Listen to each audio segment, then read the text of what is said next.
जय हिंद दोस्तों, मैं सुधांशु कुमार स्वागत करता हूं आपका यूलन क्लास 10th में। और पिछली वीडियो तक हम आपको ठीक है 0 डिग्री, 30 डिग्री, 45 डिग्री, 60 डिग्री और 90 डिग्री ठीक है इन कोनों के लिए ठीक है जो 6 त्रिकोणमितीय अनुपात होते हैं उसका क्या क्या मान होता है हम आपको बता दिए। ठीक है, एक बार हम आपको वो ठीक है सारणी दिखा देते हैं। ठीक है, हाँ ये सारणी था। हम आपको पूरे डिटेल में ठीक है कर करके मतलब प्रूव करके दिखाते हैं कि 37 डिग्री का मान 1/2 कैसे आता है, 60 डिग्री का मान √3/2 कैसे आता है। अगर आप वो वीडियो नहीं देखें हैं तो रिक्वेस्ट है पहले उस वीडियो को देख लीजिए ताकि आपको थ्योरी वाला पोर्शन समझ में आ जाए और आप यहाँ से क्वेश्चन को अच्छे से कर पाए। ठीक है, इस वीडियो में हम आपका प्रश्नावली 8.2 के जितने भी उदाहरण है ठीक है, जैसे यहाँ पर आपका उदाहरण 6 से शुरू हो रहा है तो देख के कोई बच्चा हड़बड़ा मत जाना कि सर अभी तो चैप्टर ही नहीं हुआ, उदाहरण 6 1 से 5 गया कहाँ गया। तो उदाहरण 1 से लेकर उदाहरण 5 तक जो था वो प्रश्नावली 8.1 से पहले दिया हुआ था और 6 से लेके 8 तक जो है वो 8.2 से पहले दिया हुआ है। तो हम पहले 6 से लेके 8 तक उदाहरण कर लेते हैं, फिर हम प्रश्नावली 8.2 को आराम से करेंगे। तो हम उदाहरण से शुरू करते हैं। उदाहरण नंबर 6 में क्या दिया हुआ है कि ए बी सी त्रिभुज ए बी सी में बी समकोण है, यानी कि ये समकोण है, दर्शाया नहीं है तो हम दर्शा देते हैं। ठीक है, ये समकोण है। ठीक है, समकोण बोले तो भैया कोई कोई ये भी है जिसको मालूम ना हो समकोण। समकोण बोले तो 90 डिग्री। तो त्रिभुज ए बी सी है ठीक है, जिसमें बी समकोण है। ए बी ये आपका 5 सेंटीमीटर है, ए सी बी यानी कि ये 30 डिग्री है। आकृति 8.919 आपको नजर आ रहा है। तो भुजा बी सी और ए सी की लंबाई आपको ज्ञात करनी है। देखो इस प्रकार के प्रश्न जब भी आपको मिले ठीक है तो एक निश्चित पैटर्न से आपको चलना होता है। जैसे एंगल आपको मालूम है, एक एंगल दिया होगा ठीक है, एक एंगल ये हमको दिया हुआ है 30 डिग्री और एक भुजा दिया हुआ है। बस इस एक एंगल और ये एक भुजा का इस्तेमाल करके और कोई कोई त्रिकोणमितीय अनुपात लगा करके हम ये दोनों भुजा ज्ञात कर सकते हैं। कैसे ज्ञात कर सकते हैं, ध्यान दो। अगर मान लो तुम सोचो कि अगर हम यहाँ पर साइन 30 डिग्री लगाते हैं ठीक है, तो साइन 30 डिग्री अगर हम लगाएंगे तो साइन थीटा का फॉर्मूला क्या आता है, लंब बटा कर्ण। तो इस 30 डिग्री के लिए लंब कौन सी होगी, इसकी सामने की भुजा ये ए बी, तो इसका तो मान मालूम है 5 सेंटीमीटर। लेकिन इस कर्ण का मान क्या मालूम है, तो बोलेंगे भैया नहीं मालूम है। और कर्ण क्या है, ए सी, तो कर्ण की जगह ए सी रख देंगे। अब हम करेंगे क्या, जैसे हम साइन 30 डिग्री बराबर ये ए बी बटा ए सी लिखे। ए बी का तो मान मालूम था 5, ए सी का तो मान मालूम नहीं था। और अब इस साइन 30 डिग्री का मान हम रखेंगे। ठीक है, साइन 30 डिग्री का मान क्या होता है, 1/2 और ये बराबर होगा किसके, 5/AC के। इसको सॉल्व करेंगे तो AC का मान आ जाएगा। अब ये तो AC का मान आ गया। अब कोई पाइथागोरस प्रमेय मत लगाना, बिना पाइथागोरस प्रमेय लगाए ही बनाना है। ठीक है, अब ध्यान दो, जैसे हम साइन लगाए तो साइन का फॉर्मूला होता है लंब बटा कर्ण, ध्यान समझो। ठीक है, तो अगर हम साइन 30 डिग्री लगाते हैं तो साइन का फॉर्मूला आता है लंब बटा कर्ण। तो कर्ण नहीं मालूम था तो ये वाली भुजा आ जाएगी। लेकिन अगर सोचो हम टेन 30 डिग्री लगा देते हैं तो टेन का फॉर्मूला होता है लंब बटा आधार। लंब मालूम है, आधार नहीं मालूम है, आधार आ जाएगा। अब कोई बच्चा ये मत करना कि सर कॉस 30 डिग्री लगा दीजिए, क्यों, क्योंकि अगर हम कॉस 30 डिग्री लगाते हैं तो ये आएगा आधार बटा कर्ण। ना आधार मालूम है ना कर्ण मालूम है, कुछ कुछ होगा ही नहीं। अगर यहीं ये 5 सेंटीमीटर लंब की जगह ये दिया होता ना तो साइन 30 डिग्री की जगह हम कॉस 30 डिग्री लगाते, ताकि हमको एक आधार मालूम चल जाता, एक दूसरी भुजा लगा लेते। तो कॉस 30 डिग्री हम यहाँ पर नहीं लगाएंगे क्योंकि आधार ना मालूम है ना कर्ण मालूम है। हम वही त्रिकोणमितीय अनुपात लगाएंगे जिसकी जैसे लंब बटा कर्ण आया साइन लगाने पर, तो लंब या कर्ण में से कोई एक मालूम होना चाहिए और एंगल मालूम होना चाहिए। ठीक है, तभी हम एक भुजा जो बची हुई उसको निकाल पाएंगे। ठीक है, समझ में आ गया इतना। ओवरऑल हम आपको फिगर क्लियर कर देते हैं कि क्या होने वाला है। तो यहाँ पर हम करेंगे क्या कि त्रिभुज ए बी सी में, ठीक है, ए बी सी में, ठीक है, हम साइन 30 डिग्री बराबर लिखेंगे। तो पहले तो साइन थीटा बराबर होता है, पहले साइन थीटा लिख दो। ठीक है, साइन थीटा बराबर, तो साइन थीटा बराबर हम लिखेंगे लंब बटा कर्ण। ठीक है, और थीटा की जगह रखेंगे 30 डिग्री। अब 30 डिग्री के लिए लंब कौन होगी, इसकी सामने की भुजा ये ए बी लंब होगा। ठीक है, और ये समकोण है तो सामने की भुजा ए सी कर्ण होगा। साइन 30 डिग्री का मान होता है 1/2। ठीक है, ये याद होना चाहिए। और ए बी का मान हमको मालूम है 5 सेंटीमीटर और ए सी का मान नहीं मालूम है, जो कि निकालना है। क्रॉस मल्टीप्लाई करेंगे, ये ए सी 1 से गुना होकर ए सी ही रहेगा और ये 2 इस 5 से गुना होकर 10 हो जाएगा। तो ए सी बराबर आ जाएगा आपका 10 सेंटीमीटर। यानी जो हमको ए सी निकालना था वो क्या आ गया, 10 सेंटीमीटर आ गया। अब हमको ए सी आ गया, ठीक है, 10 सेंटीमीटर। अब चाहो तो तुम पाइथागोरस प्रमेय भी लगा सकते हो। ठीक है, तो आप बी सी निकाल सकते हो, लेकिन लगाने की आवश्यकता नहीं है। ठीक है, हम पुनः टेन 30 डिग्री लगाएंगे। ठीक है, टेन थीटा लगाएंगे। टेन थीटा होता है लंब बटा आधार और थीटा के जगह रखेंगे 30 डिग्री। और 30 डिग्री के लिए लंब कौन होगी, ये ए बी भुजा। ठीक है, और आधार कौन होगी, ये बी सी भुजा। ठीक है, 30 डिग्री का मान क्या होता है, टेन 30 डिग्री का मान क्या होता है, 1/√3। ए बी का मान कितना दिया हुआ है 5 और बी सी का मान तो निकालना है। क्रॉस मल्टीप्लाई करेंगे, B C into 1 B C हो जाएगा और ये 5√3 हो जाएगा। तो बी सी का मान आ जाएगा ये आपका 5√3 सेंटीमीटर। तो करना क्या होगा, कोई एक त्रिकोणमितीय अनुपात लगाना लंब बटा कर्ण, लंब या कर्ण में से कोई एक मालूम होना चाहिए, वैसा ही त्रिकोणमितीय अनुपात लगाना है, ठीक है। और ये धीरे धीरे तुम्हारे आदत में आ जाएगा कि यहाँ लंब दिया हुआ है, कर्ण अगर निकालना है तो लंब बटा कर्ण, लंब बटा कर्ण किस त्रिकोणमितीय अनुपात में है, तो साइन में, तो हम साइन थीटा लगा देंगे। लंब दिया हुआ है, आधार निकालना है तो लंब बटा आधार करेंगे, किस लंब बटा आधार किस में होता है, ठीक है, टेन में, तो टेन लगा देंगे। अच्छा, किसी के मन में ये खुरापात आता है कि सर लंब बटा आधार, ये आधार बटा लंब करे तो आधार बटा लंब किस में आता है, कोट में, तो कोट लगा लेना, देख लो यहाँ पर, ठीक है। नहीं विश्वास आता है तो तुम कोट लगा लो, कोट 30 डिग्री कर दो, तो 30 डिग्री के लिए ये BC आधार होगा और ये AB लंब होगा।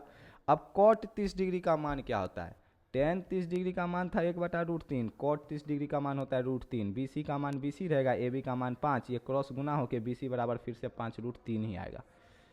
कुछ भी लगा लो, आंसर वही आएगा 5√3, ठीक है। तो ऐसे हम क्या करेंगे, इस पूरे चैप्टर में चलेंगे। उदाहरण 6 हो गया, अब उदाहरण 7 देख लेते हैं। क्या कहा गया कि त्रिभुज PQR में Q समकोण है, PQR में Q समकोण है, फिर वही मिस्टेक, ठीक है, कोण नहीं दर्शाया, ठीक है। ये इसका जो टाइपराइटर होगा बुक लिखने, वो दर्शाया कोण दर्शाया हुआ है। तो PQR में ये Q समकोण है, यानी कि 90 डिग्री मामला है। ये आप आकृति 8.20 देख लीजिए। PQ का मान है 3 सेंटीमीटर और PR का मान है 6 सेंटीमीटर, ठीक है। तो हमको QPR और PRQ यानी एंगल निकालना है, ठीक है, एंगल निकालना है, एंगल। अब देखो क्या करो एंगल निकालने के लिए, ये निकालने की आवश्यकता नहीं पड़ेगी, देखो क्या करना है, ठीक है। त्रिभुज PQR में, अरे ये पीला पेन ले लो, ठीक है, त्रिभुज PQR में, ठीक है, ये PQ कौन सी दिया हुआ है 3, तो 3 सेंटीमीटर रख दो, ठीक है। और ये PR कितना दिया हुआ है, ठीक है 6, तो 6 सेंटीमीटर रख दो। अब ध्यान दो, अगर हम ये कोण निकालने के फिराद में हो कि QPR, ठीक है, हम मान लेते हैं कि माना एंगल QPR बराबर थीटा, तो इसको अगर हम थीटा मान लेते हैं तो थीटा के सामने की भुजा ये क्या हो जाएगा, बोले तो भैया ये लंब हो जाएगा, कोई दिक्कत, थीटा न्यून कोण है, इसके सामने की भुजा ये लंब हो जाएगा।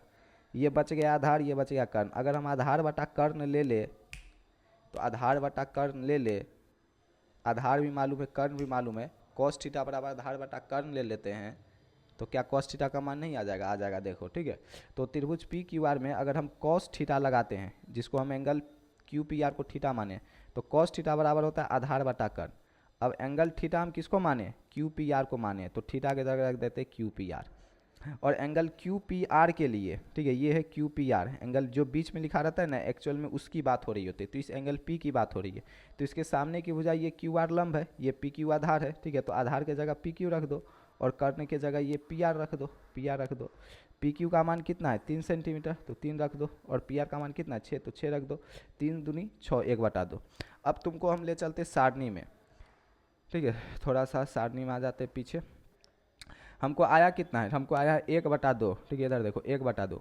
हमें ये देखना है कि कॉस कितने डिग्री का मान 1/2 होता है, ठीक है, कॉस कितने डिग्री का मान 1/2 होता है, तो देखोगे कॉस 60 डिग्री का मान 1/2 होता है। कहने का मतलब समझो, कहीं पर अगर तुमको कॉस 60 डिग्री लिखा हुआ है ना, तो इस पूरे कॉस 60 डिग्री के बदला में तुम 1/2 लिख सकते हो। और अगर कहीं तुम्हें 1/2 मिला हुआ है तो इस 1/2 के बदले में भी तुम cos 60 डिग्री लिख सकते हो। बोलो लिख सकते हो कि नहीं लिख सकते हो, तो बोलेंगे भैया लिख सकते हैं। तो 1/2 cos कितने डिग्री का मान होता है, तो बोलेंगे भैया 1/2 जो होता है ना, ठीक है, वो cos 60 डिग्री का मान होता है, ठीक है। तो ये QPR ही रहेगा, cos एंगल QPR बराबर ये जो 1/2 है इसके जगह रख देना cos 60 डिग्री। अब एक चीज़ हम तुमको बताए थे शायद पिछले ही लेक्चर में, मतलब 8.1 जब कराए थे तभी हम आपको बता दिए थे। ऐसे हम यहाँ पर थोड़ा सा समय लेके आपको बता देते हैं कि ये भी ध्यान रखना कि अगर साइन A बराबर तुम्हारा साइन B आता है, ठीक है, हम आपको ध्यान रखना बताए थे, तो एंगल A बराबर एंगल B होता है। सेम वही चीज़, ठीक है, अगर cos A बराबर तुमको cos B आता है, ठीक है, तो ध्यान रखना है एंगल A बराबर एंगल B होता है। अगर tan A बराबर tan B आता है, ठीक है, तो ध्यान रखना एंगल A बराबर एंगल B होता है, ठीक है। उसी प्रकार cot A बराबर cot B होगा, ठीक है, तो एंगल भी बराबर होगा। भाई वही चीज़ ना है कि cot किसी A एंगल के लिए cot का मान और B एंगल के लिए cot का मान सेम है, तो इसका तो यही मतलब हुआ कि एंगल सेम है, कि मतलब cot के बगल में यहाँ पर कोई एंगल रखे, जैसे 0 डिग्री रखे तो cot जैसे मान लो cot लिखे और यहाँ पर 30 डिग्री रखे, तो cot 30 डिग्री का मान आ गया √3। फिर cot फिर यहाँ पर कोई एंगल रखे और √3 ही आ जाए, तो क्या आएगा, एंगल 30 ही आएगा, क्योंकि cot 30 का मान ही होता है √3। वही यहाँ पर कह रहा है कि एंगल ए के लिए कॉट का मान और एंगल बी के लिए अगर कॉट का मान बराबर है, इसका मतलब एंगल बराबर है, क्योंकि अगर एंगल अलग अलग होगा तो कभी मान बराबर ही नहीं होगा। एंगल सेम है तभी तो मान बराबर है, तो वही करा कि अगर कॉट ए बराबर कॉट बी है तो एंगल भी बराबर होगा। सेम सेक के लिए, अगर सेक ए बराबर सेक बी है, ठीक है, तो एंगल ए बराबर भी एंगल बी होगा। और अगर कॉसेक ए बराबर तुम्हारा कॉसेक बी है, ठीक है, तो एंगल ए बराबर एंगल बी होगा, ठीक है। वही चीज़ यहाँ पर ध्यान देना है कि cos angle Q P R बराबर है 60 के, यानी कि ये जो क्यू पी आर है ये 60 के बराबर है, ठीक है। इसलिए एंगल क्यू पी आर जो है किसके बराबर है, 60 के बराबर है। कि कॉस, ये बराबर चिन्ह का क्या मतलब हुआ, ये कह रहा है कि कॉस 60 डिग्री का जो मान होगा वही कॉस क्यू पी आर का मान होगा। तो कॉस 60 डिग्री का जो मान होगा वही क्यू पी आर का मान होगा, यानी कि क्यू पी आर की जगह भी 60 होगा, तभी तो दोनों मान बराबर होगा, ठीक है। जैसे कॉस ए बराबर कॉस बी, तो एंगल ए बराबर भी एंगल बी। क्या करना चाह रहा है कि एंगल ए के लिए कॉस का मान एंगल बी के लिए कॉस का मान बराबर होगा, यानी कि एंगल बराबर होगा तभी तो मान बराबर होगा। वही चीज़ 60 डिग्री के लिए कॉस का मान जो था वही क्यू पी आर के लिए भी कॉस का मान होगा, यानी दोनों बराबर है, यानी कि क्यू पी आर भी कितना होगा, 60 डिग्री होगा। तो एंगल क्यू पी आर तुम्हारा आ जाएगा 60 डिग्री, ठीक है। ये जो एंगल है क्यू पी आर बराबर तुमको ये आ जाएगा 60 डिग्री। अब चाहो तो तुम त्रिभुज का फॉर्मूला लगा के इसको 30 डिग्री भी कर सकते हो, लेकिन त्रिभुज का मत लगाना, त्रिकोणमिति पर है तो त्रिकोणमिति का ही लगाना, ठीक है। हम एक और आपको बता देते हैं, ठीक है। ये आपको क्यू पी आर आ गया 30 डिग्री। अब हमको ये निकालना, ये हिल डुल क्यों रहा है रे, ये तो इसको अब हम तथा लगा करके एक बार इसको मान लेंगे थीटा, एक बार लंब बटा कर्ण कर लेंगे, मामला बन जाएगा, ठीक है। देख लो, अब हम पुनः यहाँ पर लिखना पुनः, ठीक है, पुनः या तथा लिखना, पुनः पुनः लिखना, ठीक है, पुनः पुनः, ठीक है। इस बार हम क्या कर लेंगे, इस पी आर क्यू को क्या मान लेंगे, ध्यान समझना, ठीक है। पी आर क्यू को हम लोग क्या मान लेंगे, थीटा मान लेंगे, ठीक है। तो लिखना माना एंगल पी आर क्यू बराबर थीटा, और इस बार हम साइन थीटा का फॉर्मूला लगाएंगे। क्यों, क्योंकि अगर हम इसको थीटा माने हैं, अरे ये बार बार खसा फंसा क्यों जाता है, अगर हम इसको थीटा माने तो इसके सामने की भुजा ये होगा लंब, और साइन होता है लंब बटा कर्ण, तो लंब बटा कर्ण, लंब भी मालूम है कर्ण भी मालूम है, तो ये थीटा निकल जाएगा। ये इसी सोच के साथ हम आगे बढ़ेंगे। तो साइन थीटा बराबर फॉर्मूला क्या आता है, लंब बटा कर्ण, और इस बार थीटा माने किसको है, पी आर क्यू को, ठीक है। तो साइन की जगह रखेंगे एंगल पी आर क्यू, और एंगल पी आर क्यू के लिए, यानी इस एंगल आर के लिए लंब कौन सी भुजा होगी, इसके सामने ये पी क्यू, और कर्ण क्या होगा, पी आर, ठीक है। तो पी क्यू क्या होगा, यहाँ पर देखो पी क्यू क्या होगा, लंब होगा, और पी आर क्या होगा, कर्ण होगा। पी क्यू का मान कितना है 3, तो 3 डाल दो, ठीक है। और पी आर का मान है 6, 3 दूना 6, 1/2, और sign angle P R Q को ऐसे ही इसको एज इट इज यहाँ लिख दो। तो साइन पी आर क्यू बराबर 1/2 आ गया। अब तुम्हें सोचना है कि साइन के किस एंगल का मान 1/2 आता है, तो तुम सोचोगे कि भैया साइन 30 डिग्री का मान 1/2 आता है, यानी कि ये जो एंगल पी आर क्यू को पी आर क्यू ही रहने दो, पी आर क्यू ही रहने दो। ये जो 1/2 रखा है ना, इसको साइन में तुम 30 डिग्री रख लेना, इसको कॉस में 60 मत रख देना, क्योंकि कॉस यहाँ पर नहीं है, यहाँ पर साइन है। तो तुम्हें सोचना है कि साइन के किस एंगल का मान 1/2 होता है, तो सोचेंगे साइन के 30 डिग्री का मान 1/2 होता है। यानी अगर कहीं साइन 30 है डिग्री है तो इस पूरे 30 की जगह हम 1/2 रख सकते हैं, अगर कहीं 1/2 है तो उसके जगह हम साइन 30 रख सकते हैं। तो साइन 30 डिग्री का मान 1/2 आ जाएगा। अब साइन का ये वाला एंगल बराबर है साइन के 30 के, यानी कि ये जो एंगल पी आर क्यू है ये बराबर है किसके, 30 के। तो एंगल पी आर क्यू बराबर क्या आ जाएगा, 30 डिग्री आ जाएगा। वही तुम समकोण त्रिभुज भी लगाता तो 30 डिग्री आता, ठीक है। तो करना कैसे था, आपको क्यू पी आर 60 आ गया और ये पी आर क्यू 30 आ गया। आपको उदाहरण कितना था, ये 7 भी कंप्लीट हो गया। अब 8 देखते हैं। उदाहरण नंबर 8 में दिया हो कि साइन ए माइनस बी बराबर 1/2, कॉस ए प्लस बी बराबर 1/2, ए प्लस बी 0 से बड़ा 90 से छोटा है, ए बी से बड़ा है, तो ए और बी का मान ज्ञात करें। कुछ नहीं करना है, यहाँ पर हल लिखना है। दिया क्या हुआ है, साइन ए माइनस बी, ठीक है। तो साइन ए माइनस बी बराबर 1/2। अब हम करेंगे क्या, सोचेंगे उसी तरीके से कि चूंकि यहाँ पर साइन है तो साइन में ही सोचना है कि 1/2 साइन के कितने डिग्री का मान होता है। तो जब सोचोगे तो पता चलेगा कि भैया 1/2 साइन के 30 डिग्री का मान होता है। फिर वही पढ़ना, साइन का ए माइनस बी बराबर है साइन 30 के, तो ए माइनस बी 30 के बराबर होगा। ध्यान रखना साइन के साथ जो भी एंगल सटा हुआ है ये पूरा ये ध्यान रखना, ये ए माइनस बी एंगल है। इस साइन ए माइनस बी को ना तुम ये नहीं करोगे कि साइन ए और माइनस साइन बी रख दोगे, इस साइन का ए से गुना इस साइन का बी से गुना, कभी नहीं। ये ए माइनस बी पूरा एक एंगल है। ए माइनस बी कुछ एंगल आया होगा 30 डिग्री 60 डिग्री, ए का मान कुछ होगा बी का मान कुछ होगा, तो ए माइनस बी का भी मान कुछ होगा। तो ए माइनस बी एंगल है, तो ए माइनस बी एंगल के लिए साइन का मान 30 डिग्री के लिए साइन के मान के बराबर है, यानी कि a माइनस बी किसके बराबर होगा, 30 डिग्री के बराबर होगा। इसको समीकरण 1 कहेंगे।